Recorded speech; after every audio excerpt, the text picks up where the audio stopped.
Good Thursday afternoon, everybody. Thanks for joining us on KARE 11 News Now. I'm Chris Harabsky. Let's get straight to your headlines. New video this afternoon showing the devastation across the South and Midwest. Heavy rain forcing rivers and streams from their banks, flooding entire communities as rescuers try to get to the people in need. This video from Tennessee shows emergency crews pulling people out of a truck that got stuck in the rising water. You can see that water creeping up toward a nearby home as well. On top of that rain, strong tornadoes that touched down in several states, ripping up everything in their path. Take a look at this damage to the massive apartment complex about 2 hours east of Memphis. You can see giant holes in the roof and debris and vehicles tossed everywhere in that area. In Arkansas, this farm taking a direct hit from the high winds. You can see nothing left beside a few trees on the property. You can even see the full-size shipping containers tossed across this yard. Wow. There are reports of severe weather from Oklahoma to Pennsylvania, many of those storms making a huge mess for the communities they hit. NBC's George Salas has a closer look at some of the damage from Paducah, Kentucky. Yeah, hey, officials here telling us the number of tornado warnings they received is something unprecedented, something they haven't seen in decades. We're standing outside of a church here that took a wallop from what appears to be a tornado, and take a look. You can actually see, look at all these cinder blocks here that were just torn down. You can see some of the metal trusses and bars here. You can see it just tore down through this wall. And again, right there, if you look at the roof there, you can see a piece of plywood that went right through it. And then just a small sample, again, what appears to be a very strong tornado that moved through this region. And officials telling us, fortunately, there were no services here, so there was no injuries. Not the case in neighboring Ballard County, where unfortunately we did hear reports of 4 people that were injured. Now, this was a family that was driving a road. They sought shelter underneath a church carport there. Officials there telling us it looks like an 8-year-old child was actually injured as this tornado ripped the windshield, like almost just sucked it right out. And then some debris, unfortunately, struck that car. We're still waiting word to see how that 8-year-old is doing. And the tornado threat here over, at least for now. But that other concern now is that flooding. We know officials in Paducah are counting on that flood wall, that historic flood wall here, to make sure that water doesn't breach the downtown area. But it is something officials here are keeping a close watch on, as we know this weather event is far from over. Happening today, the world reacting to new tariffs on nearly every country that trades with the United States. That includes a 25% tariff on all imported auto parts into the U.S. that are already in effect. There's also a minimum 10% tariff on all goods from most countries and higher reciprocal tariffs for countries where the U.S. has a big trade deficit. A University of Minnesota economics professor says the steeper tariffs will hurt consumers, causing prices on everything to go up. And it'll hurt the economy, he says. But the Trump administration says the people need to trust the process. To anyone on Wall Street this morning, I would say trust in President Trump. This is a president who is doubling down on his proven economic formula from his first term. And the United States of America is no longer going to be cheated by foreign nations around the world. And as the president declared yesterday, this is indeed a national emergency. Meantime, one of the U.S.'s biggest trading partners, Canada, is sounding off about the new tax, firing back with its own 25% tariffs on all vehicles imported into Canada from the U.S. New Prime Minister Mark Carney says a lot of trade war is not something any country wants or needs right now. You know, we take these measures reluctantly, and we take them in ways that it's intended and will cause maximum impact in the United States and minimum impact here in Canada. Canada will not place a tariff on imported auto parts from the U.S., just the cars. Auto imports from Mexico, meaning vehicles and parts from there, also will not face tariffs in Canada. Business owners say the auto industry is more global than the average consumer might realize. Even the American vehicles have hundreds of parts that are made in other countries. So whatever car or truck or SUV that you drive, you could see higher prices in the coming months. From new cars to repair shops, business owners are getting ready for tariffs. How much is it, talked about here in the shop from day to day?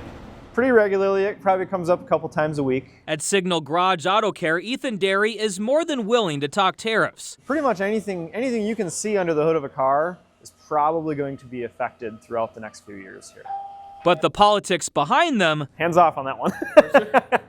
He'd rather stick with the parts and where they come from. Hoses and belts, alternators, a lot of alternators come from Mexico. He says the biggest impact could be on brakes and tires because most aren't made in the U.S. I wouldn't be surprised to see batteries be involved in a big way. And it's not just the parts. Microfiber towels that we use all the time. It's everything they use to get the job done. That is made in China. Many analysts are also projecting the tariffs could add thousands of dollars to the average new vehicle. That's why many dealerships like the Walser Automotive Group are running promotions, encouraging customers to buy now to beat the price hikes. Many of the automakers are also seeing a bump in sales. General Motors reported a 17% increase in sales last quarter. Kia saw 11%, Hyundai saw 10%.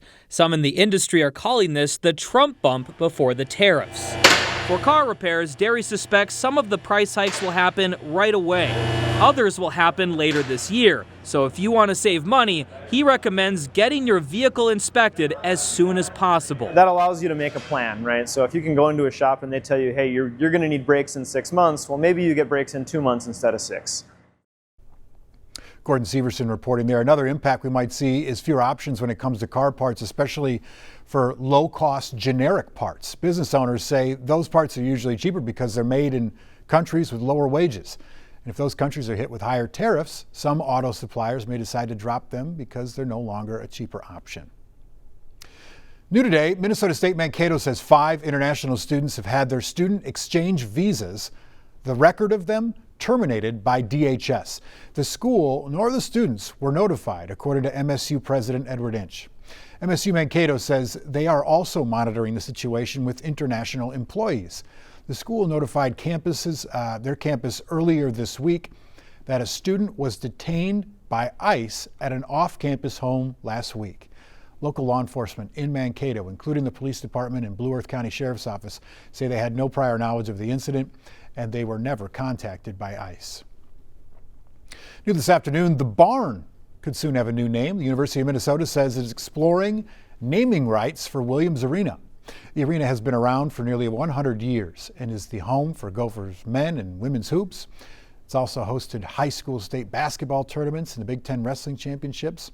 Originally called the University of Minnesota Fieldhouse, but was named after legendary Gopher football coach Henry Williams in 1950.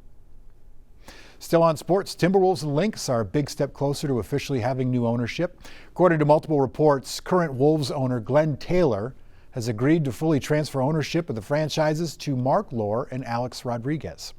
John Krasinski of The Athletic, who's been covering the arbitration hearing between the two sides since the beginning, says Lohr and Rodriguez believe that they'll be approved by the NBA Board of Governors without issue. This would be an end of a years-long saga. Now that the focus is on the team, the ability to develop them and surround them with players to help them develop is exciting news, I think, for a lot of fans here.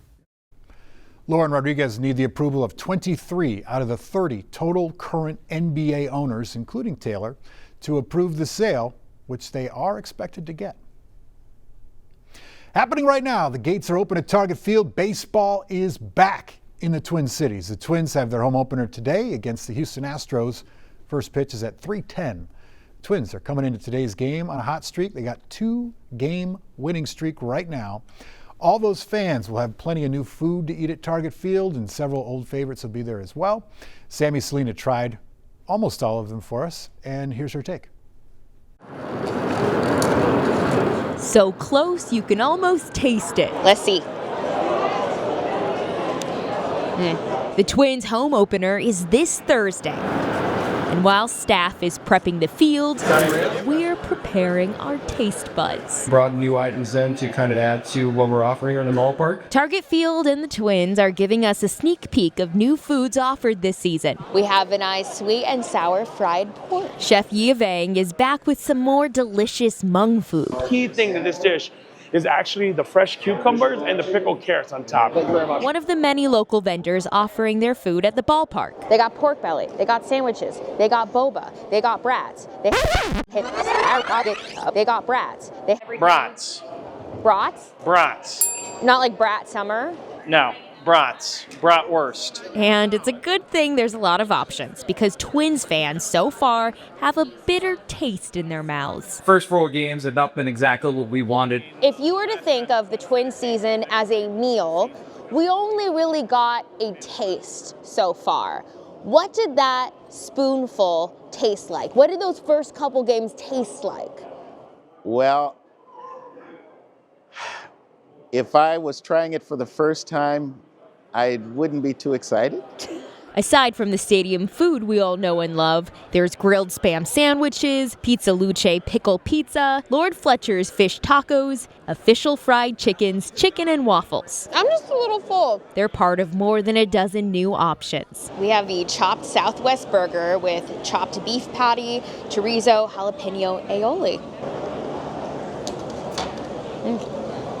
Good. Almost too much to choose from.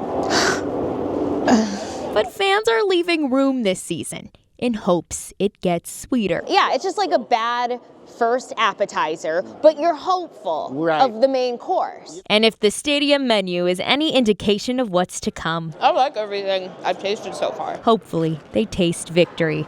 Sammy Solina, KARE 11 News. Tough assignment for Sammy there.